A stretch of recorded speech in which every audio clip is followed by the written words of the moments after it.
Madam movie ఎలా చాలా బాగుంటుంది మూవీ. హైలైట్స్ ఏంటండి? హైలైట్స్ ఏమనిపిస్తుంది?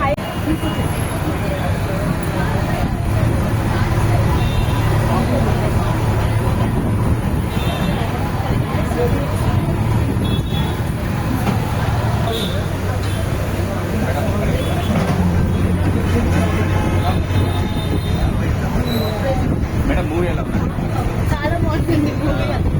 హైలైట్స్ ఏంటండి? హైలైట్స్ ఏమనిపిస్తుంది?